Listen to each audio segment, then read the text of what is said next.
Is being cheated on by your partner game over for your relationship? Is recovery after betrayal actually possible, or are you always going to be looking over your shoulder in distrust? This two-part series on Rewiring Love, we're going to be looking at affair recovery. Is it even possible? And if it is, how do you do it? And I'm going to be introducing you to a couple who not only recovered their relationship, but also parts of themselves they didn't know they had. From battles over bank balances to wars over the cutlery drawer, domestic life can be a minefield. Whether you're facing relationship-ending hurdles or you just need a bit more fun, Rewiring Love delivers the clinical tools of a couples therapist straight to your ears. Let's smooth out your journey. Welcome back to Rewiring Love.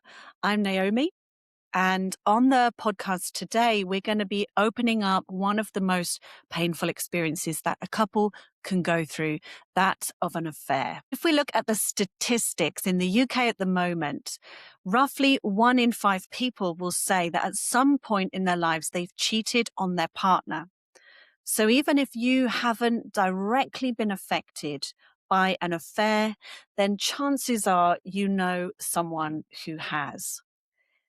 And actually, the statistics get even more interesting than that when we start to look at what people predict they would do if cheating affected or infidelity affected their partnership. And about 70 to 80%, when the researchers ask them, about 70 to 80% of people say that cheating would be a complete deal breaker, a non-negotiable, no return. And then when the researchers interview people who actually have experienced an affair, have had their partner cheat on them, only about 40% of those couples actually break up because of it. So that's a really fascinating gap between what we imagine and what is actually true of us when it comes down to it. So how can we understand the differences in what we anticipate and then how we actually respond in the moment? Well, this highlights something called affective forecasting error. It's just a fancy way of saying it's actually very difficult to comprehend. Something as massive and as emotionally laden as being cheated on by your partner. It's really difficult to understand how you would feel in that situation. And it's even more difficult to try and assimilate the sunken costs of a relationship. The shared mortgage, the shared kids sleeping in the beds down the hall, the lifetime of memories built up, the shared relationships with family members and friends, and just the emotional shorthand you develop with a partner over decades of knowing each other, or even just months and years of knowing each other. These things are really hard for our brain to comprehend. So it turns out that we probably can't imagine how we will behave. And that leaves us feeling really unprepared if, in fact, we find ourselves in the situation where there's been a betrayal in our relationship. And that's what this episode is designed for. I've written these 2 episodes in this series as a way for you to maybe find some sense in the madness of an affair crisis in your relationship. So this is for you if you found yourself freshly in a discovery of infidelity in your partnership. We're going to look at what that is, what might be happening to you, and critically, what you need to do, specifically in the first 48 hours or so, the first couple of days after you discover or your partner discovers that you have been cheating. So what is an affair? Well, really simply, an affair is any serious breach of agreed upon boundaries. It matters less what actually happened, the event that took place, and more the significance of the breach to the partners involved. And an affair always involves some kind of intimacy. It might be emotional or sexual with somebody else. So there's a third party introduced into the couple relationship. And affairs are devastating to relationships. It's more than just a moral outrage. Affairs are difficult psychologically and also physiologically. We're going to look at the ways that affairs impact you in a moment. Affairs create a crisis not just for the relationship, but also personally. It feels like the rug has been pulled from under your world and everything is turned upside down. So let's look at the impacts and let's start with looking at the science of what's going on. So what makes affairs so difficult and so destructive is that they disrupt what's known as the attachment system in our minds and our bodies. And attachment comes from that idea that as mammals, we have a biological need to bond with other people for survival because of our extensive needs for energy and resources, and also security and affection and love and care. We only survive if we're part of a community, a unit, be that our family of origin connected to our attachment figures of our parents or caregivers, or as part of a romantic connection. And so when it comes to attachment partnerships, our psychology understands in a really deep place, and our body and nervous system come to depend on that relationship as a means of survival. It gives us a sense of security just knowing that that person is around because our needs are being taken care of. Our needs for protection and affection and kindness, and also a sense of belonging and identity. So whilst none of us will actually die if our partner leaves us, for our nervous systems, they've come to associate that person with a matter of life or death. And so it's like a deep tearing that happens when we suddenly discover that that relationship can't be relied upon in the ways that we perhaps thought it could be relied upon. So it's an easy mistake to make for partners to think maybe we could just get back to where we were.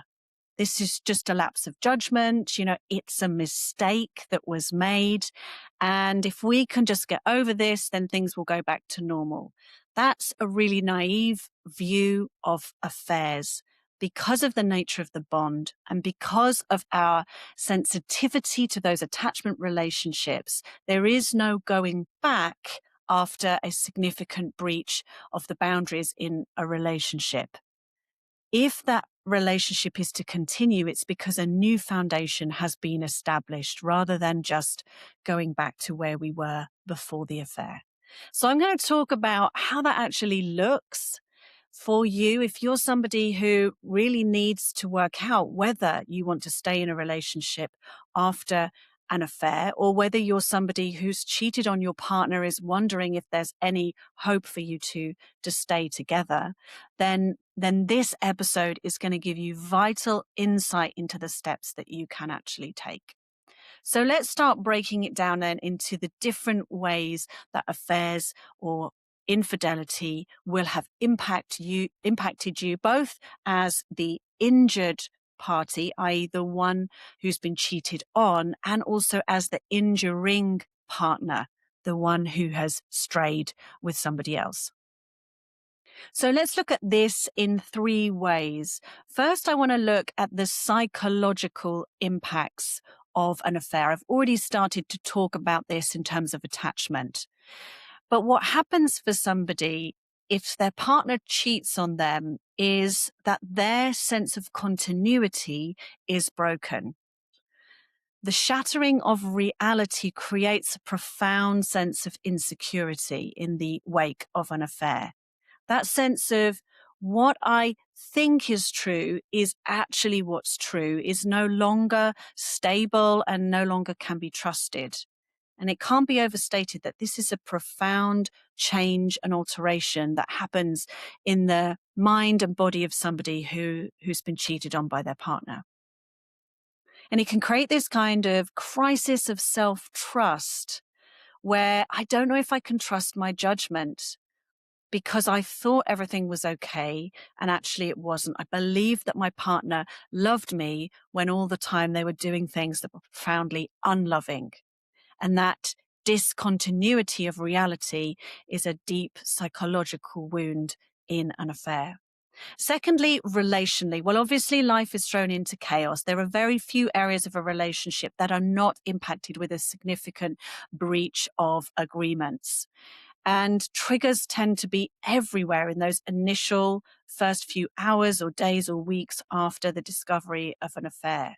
Things like phones or bank statements or anything to do with travel away from home or staying away overnight. It could be that social media or the TV, loads and loads of reminders and triggers for the difficult feelings of being betrayed. And then physically as well, the stress that's felt by both partners, but particularly by the injured partner, is likened to PTSD, post-traumatic stress disorder symptoms. So your nervous system is sent into a tailspin and your body is in a high stress production place.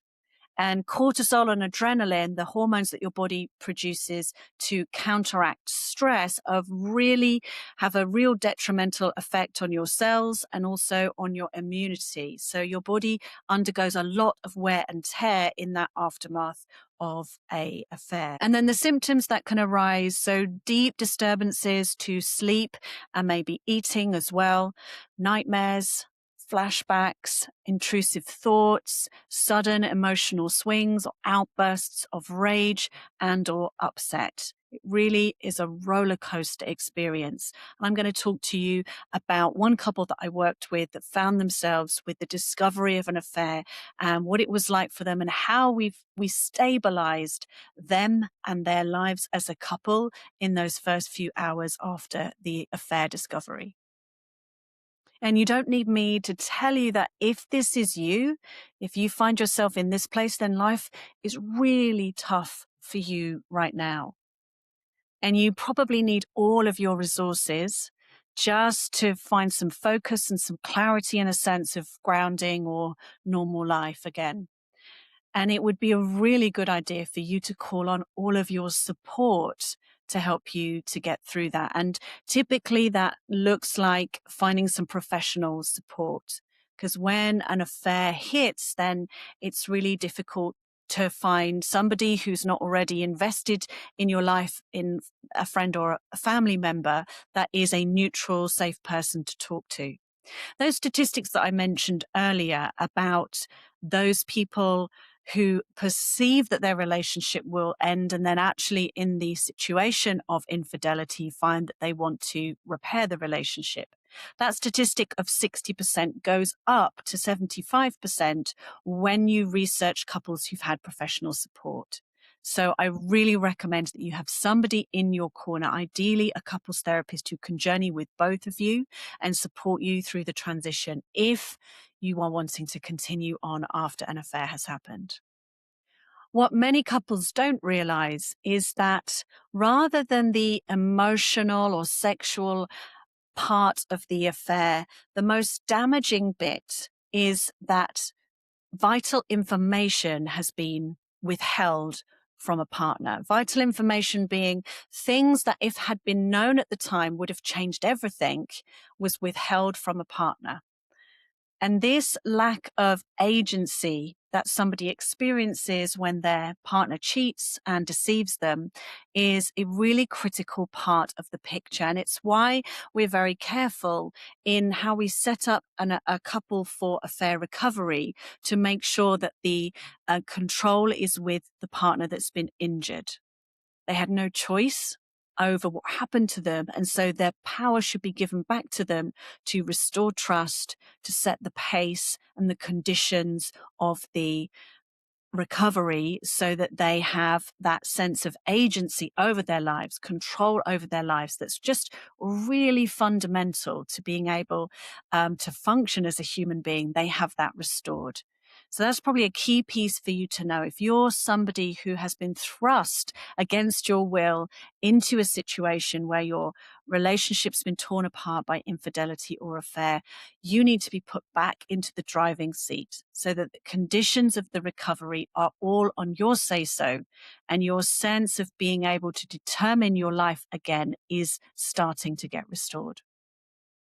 So I want to tell you the story of a couple that I worked with. Obviously, all names and identifying features have been changed, but I'll introduce you to them at the point in which they came into my practice. So they're Faye and Hamish. And as a couple, they've been married for about 12 years. They had two young boys of about 10 and 8. And I had a call from Faye, who was distressed and wanted to meet with me as soon as possible. So we arranged a session for the following day. And let me just give you some of the backstory for you to understand where we began to work on their affair recovery. So as a family, Hamish was the primary carer for the boys, and Faye had a busy job in event management where she was traveling to London on the train every day. And in her work life, Faye was organized and well respected, but she felt increasingly that their home life was chaotic. And unbeknownst to her, this chaos was triggering some deep-seated insecurities that came from her relationship with her mother, who was an alcoholic when Faye was younger. And initially, she coped with the chaos by spending more time at work, by throwing herself even more into the projects that she was managing, and also in having more overnight stays away with work. And during that time, she became close to a colleague. At first, it was just about confiding problems at work and difficulties in life. But over time, Faye realized that with Marcus, she was becoming more and more dependent on him and more enjoying their emotional connection. And then over a period of time where the change was maybe not even noticeable to Faye, she found herself more and more leaning for support towards Marcus and neglecting her life at home with Hamish and the boys. And then it came to a head one day when, after a drunken work party, she had sex with Marcus, and their affair became much more serious, and she kept it much more secret. The day before, I had a call from Faye. She had left her iPad from work unguarded, and Hamish had found some messages that indicated the level of emotional attachment, but Faye hadn't revealed the sexual aspect of their relationship. And so coming into my office, they were clearly shaken, and Faye had felt it was important to create a supportive space where they could both be held in the revelation of the extent of her affair with Marcus at work. It's not uncommon in a situation where there's been multiple breaches and a developing relation over time for there to be what we call a trickle down truth. So there's a little bit of revelation followed by a bit more, followed by a bit more. And so our key objective in bringing Hamish and Faye together in my office was to create a situation of transparency and to give them enough security, although it's a horrible experience and lots of difficult emotions come to the surface, to give them enough security that they could say the whole truth, that Faye could bring the whole revelation and be transparent for the first time with Hamish about what's really been going on in her life secretly. And because they were in my office and we could have that space away from the children and some time where they weren't going to be interrupted, these were ideal conditions for that revelation, the impact to be felt, and the truth to come out fully for the first time. And I was also able to intervene with them mindfully in those initial moments and hours after the affair came fully to light, to guide them as to the really critical pillars of beginning an affair recovery process. Even if they didn't know whether they were able to continue as a couple or even wanted to continue as a couple, protecting that space as a process of deciding, a process of finding their way was really important for Faye and Hamish. So that gives me a really good platform to begin to discuss with you what some of the important factors might be for you and your relationship if you have found yourself in the early stages of an affair discovery. And I've got 3 things I think are really important decisions for you to make carefully and mindfully, and consulting each other about how you handle this critical and vulnerable period immediately after affair revelation. Okay, so what are these top 3 priorities for the immediate aftermath of an affair discovery in the first 24 or 48 hours? Well, number 1 is no big decisions. Agreements should be made to keep everything in place as much as possible in the turmoil of that initial revelation. You may well have strong urges to take big action and, file for divorce or throw them out of the house. But actually, if you can avoid at all costs having huge irreversible decisions made in the initial onslaught of the feelings that come, that's really going to set you up well for moving forward. A decision to separate immediately seems like it would be the logical one. After all, this is a really serious offense that one partner has been caused to the other. And so shouldn't they be banished or sent away? Actually, if it's at all possible for you to stay together, even if you don't normally live together, to be together in the house in that first initial period of time after an affair has been revealed, that's the most sensible and pragmatic solution to find. For Hamish and Faye, they decided that Faye would move out of the bedroom and sleep in a separate place, this giving them both somewhere to go to, especially Hamish somewhere to go to and seek safety and solitude, but that they would stay in the house together and have each other on hand, have Faye on hand for Hamish when he had big feelings come up, when he wanted to talk, when there was a problem they needed to resolve, or either of them were triggered by something in the environment. You want to give careful consideration to who you let into your inner circle of knowing about what's happened to you as a couple in those first few hours. And that's a decision that really should be led by the partner who has been betrayed. So do you want people to know? Do you need trusted friends on your side? And how will you let them know? Or actually, do you need to keep this as a space for yourself and your partner and maybe a professional who you invite in? Bearing in mind that although other people might be able to offer reassurance or support and comfort and maybe even practical help for you as a couple, particularly if you've got children, the more people you invite into that intimate circle, the more relationships you will have to manage down the line. Remember that you might move on faster than some of the people that you've told about the affair. And how will you feel if you're ready to forgive and continue on with your life with the partner, but some of your friends or family or trusted connections are not ready to forgive and move on?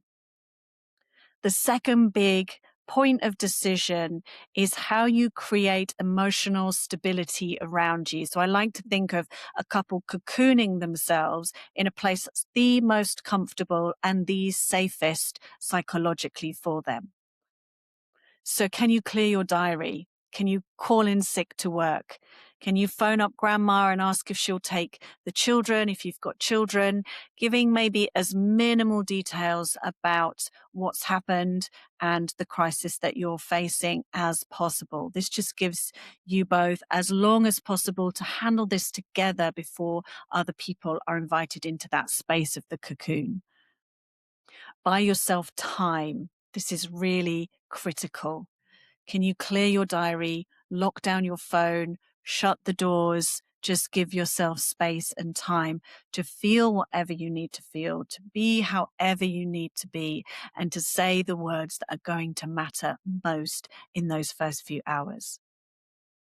If you're going to make these agreements clear and explicit, so nobody's left guessing, and as I've said before in this episode, make those agreements led by the partner who's experienced the betrayal injury, so that they are in control of what happens around them and the process that they go through, setting the agenda for what they need in those first vulnerable and immediate hours after they discover an affair. And then the third big decision is around how you handle dysregulation. Remembering that now is not the time to solve the problem of the affair, but more to feel the impact and allow yourself to go through those shock waves of initial reaction to the affair, staying as close and making it as comfortable for yourselves as you possibly can. Because of the impact on your nervous system and how that destabilization of your sense of reality is taking its toll on you, decision-making is quite difficult. The logical part of your brain may be offline and you may have intense emotions or maybe even a complete lack of emotions. Dysregulation happens when we leave that space of our window of tolerance, to use the work of Dan Siegel, where we are regulated and we're in our safe and social zone, and we go into a hyper-arousal where we're agitated and stressed and maybe we're running hot, or into a hypo-arousal where we're frightened and shut down and hopeless and running cold. I spoke a lot about this in episode 6 of the podcast, so you can hear more about triggers and trauma and understand regulation, which will be a really helpful resource for you as you're experiencing the dysregulation of the affair discovery at this point. So check back on that episode. And then it's good to process those emotions with things like grounding techniques, expressing your emotions as safely as possible, talking together, talking to yourself, writing in a journal, and surrounding yourself with things that help you to regulate are going to be key decisions to take in those initial hours after the discovery of an affair. In the initial experience for Faye and Hamish of reeling from affairs, in reeling from the affair that had just been revealed, we did some work on stabilization and regulation, and I was able to guide both Faye and Hamish to how to notice and respond to the sensations, the feelings in the body, the thoughts and the urges that were coming up for them. And particularly in how Faye needed to make herself available for whatever was happening for Hamish. And that non-defensively and with complete transparency, she needed to be at his disposal to help him with the shock and the upset of those initial hours. And that's really important if you are the one who've experienced the betrayal and your life has been suddenly turned upside down, that you require your partner to be there for you. Although they have their own difficult feelings and maybe shame is drawing them to withdraw, your partner needs to set aside what their priorities are and attend to yours. This is about reestablishing the priorities and getting some rebalance of control into the relationship after it has been so turned on its head. So it can be hard to keep those priorities, especially if you're feeling really low or really out of control. But remember that you being back in the driving seat as the partner who's experienced the control being taken from you is absolutely key to your well-being, but also the possibility of recovery for the relationship. So it's of paramount importance that you feel permission to get what you need, to be cocooned in a safe space, to not have the pressure of making big decisions or knowing how to handle this, but also are able to have your feelings, have your responses, and be in the driving seat of what happens to you in this situation. In part 2 of this mini series on rewiring love, we're going to talk about the big pitfalls to avoid in the ongoing work of establishing a fair recovery in a partnership. And I'm going to look back at what happened to Hamish and Faye, and we're going to see how they translated early shock into proactive decisions that brought stability and held the door open for trust to be reestablished. But for now, I just wanted to summarize what we've talked about in this episode. We spoke about how affairs affect attachment at its deepest level, and that this breach of safety creates a kind of atomic bomb effect in somebody's life. So that those big feelings and deep insecurities should be expected and anticipated in the immediate aftermath of an affair being discovered. We talked about the 3 priorities: no big decisions, creating a cocoon, and remembering that stabilization is your top priority. I hope you found these insights helpful, and I'd love to hear from you if you've been impacted in any way by this episode. Remember to subscribe and share on whatever platform you're viewing this. And you can reach me at hello@Naomi Light for more insight and information about handling an affair as a couple or anything related to couples work and relationships. I look forward to seeing you next time on Rewiring Love. And until then, take care of yourselves and each other.